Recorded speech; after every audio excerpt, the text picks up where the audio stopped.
Hi friends, welcome back to Keystone IAS academy. இன்னைக்கு நம்ம தி Hindu news பேப்பரில் இருக்கிற அதாவது 25/11/2025 பேப்பரில் இருக்கிற இம்பார்ட்டன்ட் எடிட்டோரியல்ஸ் பார்க்கலாம். ஸோ என்னென்ன ஆர்டிகல்ஸ்ன்னு பார்த்தீங்கன்னா, what does the supreme court's advisory opinion imply? Society must reclaim respectful open dialogue. Where does road dust settle in India's efforts to clean its air? Let's see the first article. The Supreme Court has restored wide discretionary power to governors regarding state bills, reduced judicial control, and removed timelines, which may weaken state autonomy if governors act politically. So the issue is same. Like அதாவது article 200(201) issue வந்தது. Governors வந்து பில்லை வந்து indefinite டைம்க்கு வந்து withhold பண்ணுறாங்க. So அதனால வந்து சுப்ரீம் கோர்ட்டில் வந்து ஸ்டேட் கவர்மெண்ட் கேஸ் போட்டுச்சு. ஸோ அந்த தமிழ்நாடு கவர்னர் கேஸில் வந்து தீர்ப்பு வந்தது. அதை எதிர்த்து பிரசிடென்ஷியல் ரெஃபரன்ஸ் கொடுத்தாங்க. ஸோ அதில் அடுத்த அட்வைசரி ஒப்பீனியன் கொடுத்தாங்க. ஸோ இந்த டிஸ்கஷன்ஸ் தான் நம்ம வந்து பாஸ்ட் ஒரு 2-3 டேஸ் நம்ம பார்த்துக்கிட்டு இருக்கிறோம். இந்த ஆர்டிக்கிளில் ஒரு டிஃப்ரெண்ட் பெர்ஸ்பெக்டிவ் கொடுத்துருப்பாங்க. ஸோ அது என்னன்னு நம்ம பார்க்கலாம். So before seeing what is the perspective, இங்கே நம்ம ஆர்டிகிள் 200 பற்றி 200, 201, 143, 142. ஸோ இது நாலுமே ரொம்ப முக்கியமான ஆர்டிக்கிளாக இருக்குது. ஸோ ஜஸ்ட் ஓவர்வியூ பார்த்துக்கலாம். ஆர்டிகிள் 200 வந்து governor's power over state bills. ஒரு ஸ்டேட் லெஜிஸ்லேஷன் பில் பாஸ் பண்ணும்போது அது கவர்னர் கிட்ட வரும். Governor can give assent, withhold assent, return the bill, reserve the bill for the president. Hopefully இது நீங்கள் ஸ்டாட்டிக்கில் படிச்சிருப்பீங்க அண்ட் நேத்தோட ஆர்டிக்கிள்லாம் நம்ம பார்த்தோம். So just have a quick recap here. Then article 201, governor பிரசிடென்ட்க்கு ரிசர்வ் பண்ணுற பில்லுக்கு பிரசிடென்ட்க்கு என்ன பவர் இருக்குன்னா, president May give assent, withhold assent, return the bill. But what is the issue in this two article? கான்ஸ்டிடியூஷனில் பிரசிடென்ட்க்கும் கவர்னருக்கும் எவ்வளோ டைம் பீரியட் வித்ஹோல்ட் பண்ணி வைக்கணும், எப்போ ரிட்டர்ன் பண்ணணும், எவ்வளோ நாள் ரிசர்வ் பண்ணி வைக்கலாம் அப்படின்னு எந்த டைம் லிமிட்டுமே மென்ஷன் பண்ணலை. இந்த இஷ்யூ தான், பிகாஸ் ஆஃப் திஸ் இஷ்யூ கவர்னருக்கு வந்து ஒரு டிஸ்கிரிஷனரி பவரில் அந்த பில்லை வந்து எவ்வளோ நாள் வேணாலும் ஹோல்ட் பண்ணி வைக்கலாம் அப்படின்னு வந்துச்சு. ஸோ வாட் ஹேப்பண்ட், அது வந்து கேஸ் ஆச்சு. ஸோ அதை லேட்டராக பார்க்கலாம். பிஃபோர் தட் ஆர்டிகல் 143 என்னென்னா, president's power to seek supreme court's advisory opinion. அதாவது பிரசிடென்ட் வந்து சுப்ரீம் கோர்ட் கிட்ட அட்வைஸ் கேட்கலாம். என்ன மேட்டர்ஸ்லாம்? Any question of law, any matter of public importance. So important point நீங்கள் நோட் பண்ண வேண்டியது, this supreme court advice is advisory. The answer is advisory, not binding. And important condition என்னன்னா, ப்ரீவியஸாக வந்து எந்த ரூலையுமே இது வந்து இந்த அட்வைசரி வந்து ஓவர் ரூல் பண்ணாது. Actually it's just advisory, not binding. So article 142 is the new perspective here. So என்னன்னா, power to do complete justice. Supreme Court may issue any order, degree or direction as necessary to ensure complete justice in any matter pending before court. So what happen, நான் சொன்ன மாதிரி இந்த April 2025 Tamil Nadu governor கேஸில் இந்த court வந்து என்ன சொல்லியிருந்தாங்க அப்படின்னா, கவர்னர் வித்ஹோல்ட் பண்ண பில்லுக்கு கோர்ட் வந்து டீம்ட் அசன்ட் வந்து கிராண்ட் பண்ணிச்சு. என்ன ஆர்டிகிள் மென்ஷன் பண்ணியிருந்தாங்க? ஆர்டிகிள் 142 கம்ப்ளீட் ஜஸ்டிஸ் கொடுக்கணும் அப்படிங்கிற அடிப்படையில் கோர்ட்டே வந்து அந்த பில்ஸ்க்கு வந்து டீம்ட் அசன்ட் வந்து கொடுத்துச்சு. ஸோ இந்த issue becomes very controversial. So இந்த பெர்ஸ்பெக்டிவ்ல தான் நம்ம இந்த ஆர்டிகிளில் பார்க்க போகிறோம். Just have a quick overview of the issue timeline. April 2025 Tamil Nadu governor case நடந்தது. 2 ஜட்ஜ் பெஞ்ச் ரூல் பண்ணாங்க. என்னெல்லாம் கண்டிஷன்ஸ் கொடுத்துருந்தாங்க? Governors or president must decide on bills within 3 months timeline. Their decisions are judicially reviewable. Granted deemed assent to Tamil Nadu bills pending for long. Interpreted articles 200 and 201 in a purposive way. Okay, so இதை already நம்ம பார்த்துட்டோம். So அதுக்கு supreme court அதுக்கு வந்து president என்ன react பண்ணியிருந்தாங்கன்னா, president asked a presidential reference to supreme court. எந்த ஆர்டிகிளின் அடிப்படையில்? 143. ஸோ 14 கான்ஸ்டிடியூஷனல் கொஸ்டின்ஸ் கேட்டிருந்தாங்க. Whether a timeline can be imposed by court on president and governor, to act on state bills. அதுக்கு court என்ன advisory opinion கொடுத்திருந்தது அப்படின்னா, yeah, here it is. 5-judge bench gave the opinion. Governor has 3 options under Article 200. He can give assent, written bill to legislature, reserve bill for president. So withhold bill அந்த option இல்லாமல் இந்த opinion வந்து கொடுத்துருப்பாங்க. Governor has discretion. He is not bound by state government's advice for those action. The discretionary பவர்னா acting without without the aid and advice of council of ministers, right? So கவர்னருக்கு discretion இருக்கு அப்படின்னு supreme court வந்து advisor கொடுத்துருக்கோம். Governor's decisions under Article 200 are not justiciable. So courts cannot interfere before the bill becomes a law. எப்போ பில்ல தான் issue வந்துட்டு இருக்குது, இட்ஸ் நாட் அ லா. அப்போ லாவா இருக்காத பட்சத்தில் பில்லில் வந்து எந்த ஜுடிஷியல் ரிவ்யூவோ இல்லை அது வந்து கோர்ட் முன்னால் கொண்டு வந்து நிறுத்துறதும் வந்து பண்ணக்கூடாது. இட்ஸ் நாட் ஜஸ்டிஷியபிள் அப்படின்னு சொல்லியிருந்தாங்க. Then courts cannot prescribe timelines for governors or president. So what happened? இது advisory opinion தான், பட் ஸ்டில் அந்த 3-month லிமிட் வந்து முன்னால் அந்த கேஸில் கொடுத்துருந்தது வந்து கேன்சல் ஆயிடுச்சு. Then president's action under Article 201 are not justiciable. Article 142 cannot be used to create deemed assent. So the April 2025 order allowing deemed assent is gone. So இப்போ advisory opinion ஒரு இந்த 2025 கேஸில் வந்து ஒரு சில கண்டிஷன்ஸு அட்வைசரி ஒப்பீனியனில் என்ன ஆயிடுச்சுன்னா அதை வந்து நெகோஷியேட் பண்ணிட்டாங்க. 3 months கேன்சல் ஆயிடுச்சு. ஆர்டிகிள் 142 வழியாக தமிழ்நாடு பில்ஸ்க்கு வந்து டீம்ட் அசன்ட் கொடுத்தாங்க, அதையும் வந்து வித்ட்ரா பண்ணிட்டாங்க. ஆர்டிகிள் 142வையும் யூஸ் பண்ண முடியாது இந்த விஷயத்துக்கு அப்படின்னு மென்ஷன் பண்ணியிருக்காங்க. ஸோ இந்த ஆர்டிக்கிள் வந்து இந்த அட்வைசரி ஒப்பீனியனை வந்து ஒரு அனலைஸ் பண்ணி ஆத்தர் வந்து ஒரு சஜஷன்ஸ் கொடுத்துருக்காரு. என்னன்னா, இந்த அட்வைசரி ஒப்பீனியனால என்ன main issues? What expert say before earlier commission, Sarkaria commission 1987, the Punchhi commission, இந்த கமிஷன்லாம் ரெக்கமெண்ட் பண்ணும்போது கவர்னரோட டிஸ்கிரிஷன் வந்து, அதாவது அதை வந்து குறைச்சி மதிப்பிட்டாங்க. Governor's discretion must be very rare, only when bill is clearly unconstitutional. மற்றபடி அவர் வந்து aid and advice of council of மினிஸ்டர்ஸில் தான் ஆக்ட் பண்ணணும். அதே போல் சுப்ரீம் கோர்ட் கேசஸ் ஏர்லியர் நடந்தது. All these cases, all these commissions you can quote in your answer to give a balanced view. So or to give a supporting view, whichever opinion நீங்கள் வைக்கிறீங்களோ அதுக்கு supporting பாயிண்ட்ஸாக obviously இந்த commissions, இந்த supreme court cases இது எல்லாத்தையும் நீங்கள் add பண்ணலாம். ஸோ என்ன கேசஸ்? ஷம்ஷேர் சிங், நபப் ரேபியா. ஸோ இந்த கேசஸ்ல எல்லாம் கூட governor must usually act on eight and advice அப்படின்னு தான் சொல்லியிருந்தாங்க. பட் இந்த ரீசன்ட் அட்வைசரி ஒப்பீனியன் வந்து என்ன மெயின் பாயிண்ட் பண்ணுது? ஆர்டிகிள் 200னா கவர்னருடைய டிஸ்கிரிஷனரி பவர். ஸோ டிஸ்கிரிஷனரி பவருக்கு இப்போ வந்து முக்கியத்துவம் கொடுத்துருக்காங்க இந்த ஒப்பீனியனில். What will happen which can weaken the authority of elected state governments, the federal balance.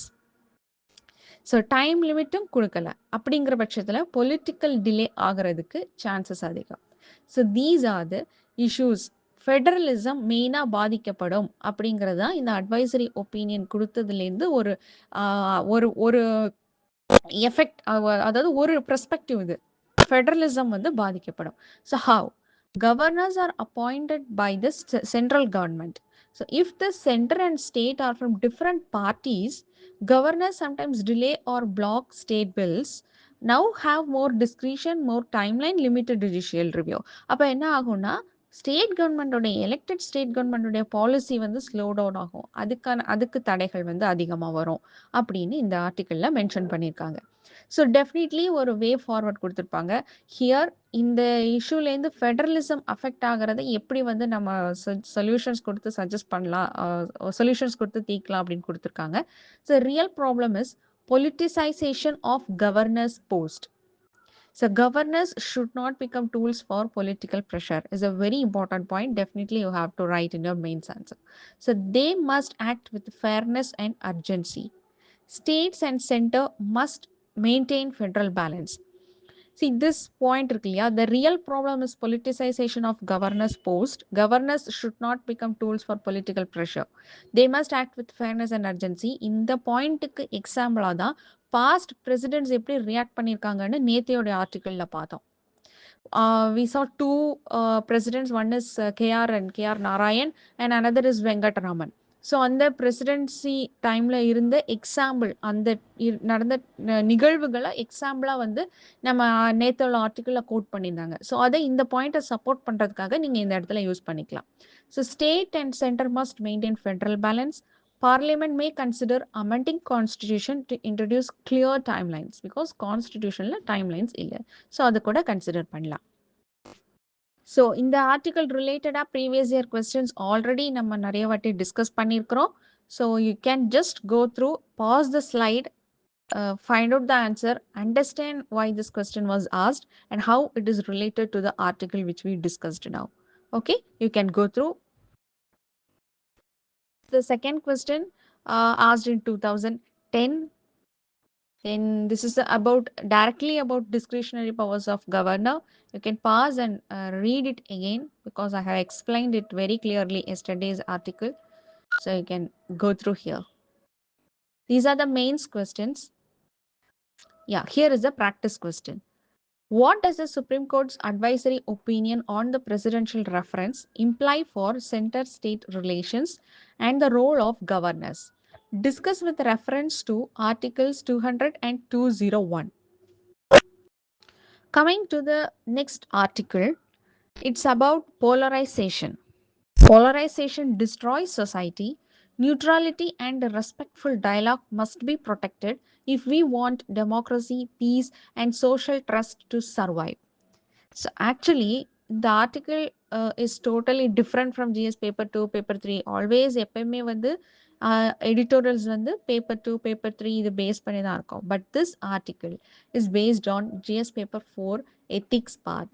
What the author argues is a very interesting points are in this article. So let's see.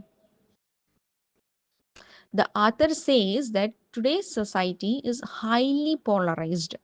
எதுக்காக இவ்வளோ பிரிவினைகள் இருக்குது அப்படின்னா, people don't talk to understand each other, just to shout, blame or இன்னொருத்தவங்களை ஜெயிக்கிறதுக்காக, இதுக்காக தான் வந்து பீப்புள் வந்து யூஸ்வலி வந்து பேசிக்கிறாங்க. So there are lot of polarisation.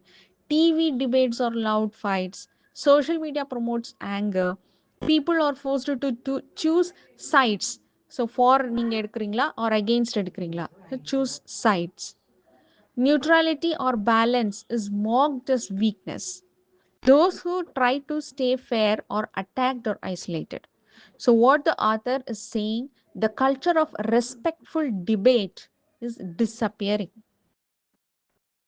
So, what is needed? Neutrality. Why is it important? Because neutrality means listening to both sides before judging. But today, people treat compromise as betrayal. Balanced thinking is ignored. Decision makers feel emotionally exhausted. So, neutrality is sometimes misused. So, this damages public trust.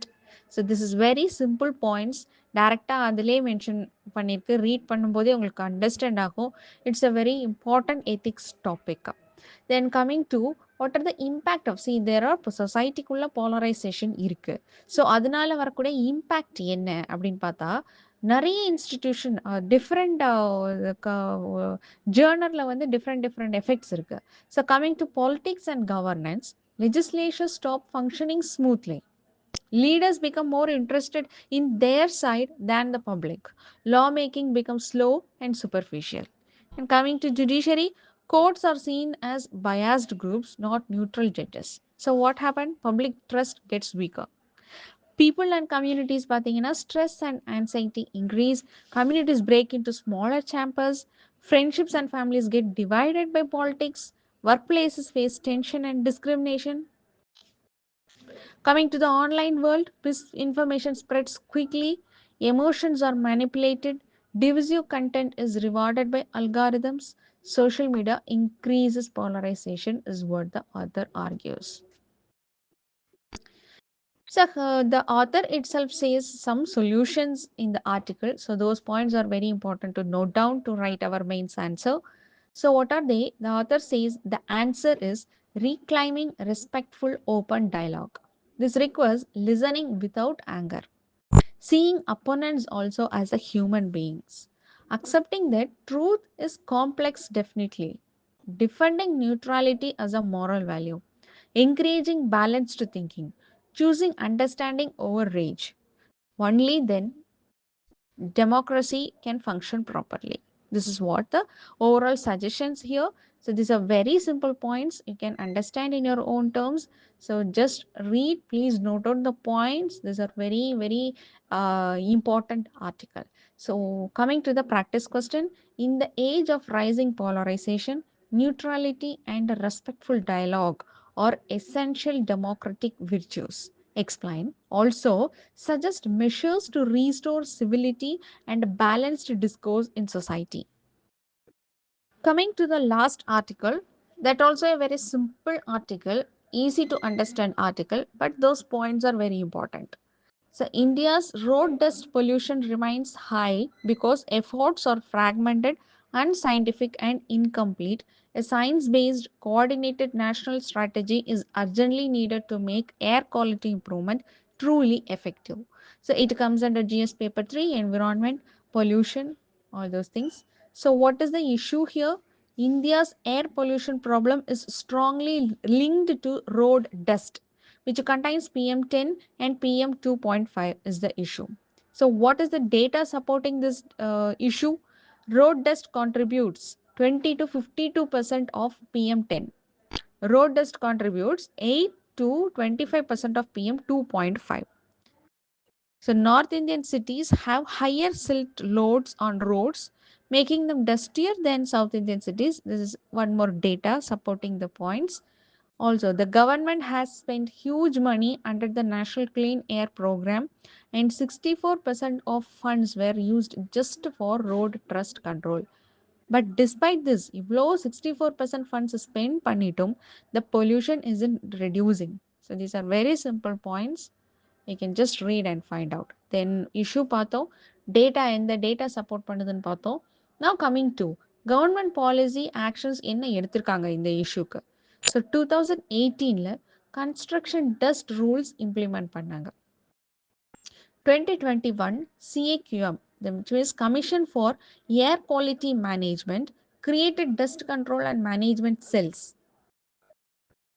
In 2025, recent study stated that by CAQM is very important, stated that 24% of roads were in poor condition, 42% moderate, 34% good.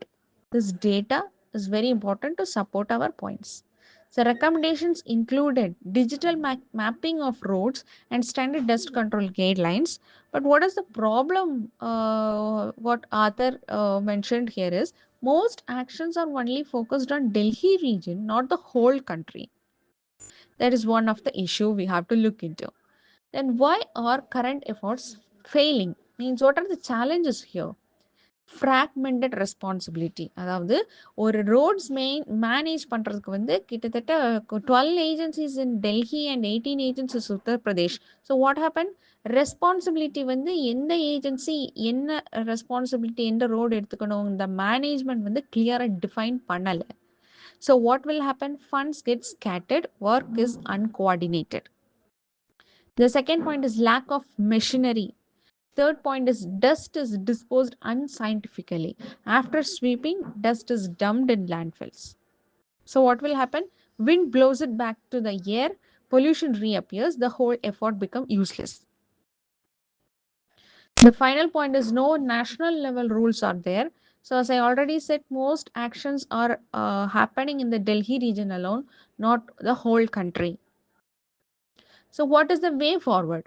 The article suggests a scientific long term strategy, a national level framework for controlling dust, scientific disposal of collected dust, guidelines for dust suppressants, GIS based coordination between agencies, standard machinery guidelines, dust control as part of infrastructure planning. Focus beyond Delhi to all Indian cities. So that's all for today. So before we wrap up, this prelims free test series is going on and is successfully going on. There are more than 500 registrations are there. So இன்னும் 2026ல UPSC attend பண்ணணும்னு நினைக்கிற aspirants, if you want to make use of this opportunity, please call 730-577-541, or you can go to the Google form in the video description, and just you can fill your details to subscribe for this test series. Okay, so thank you so much. See you in the next class.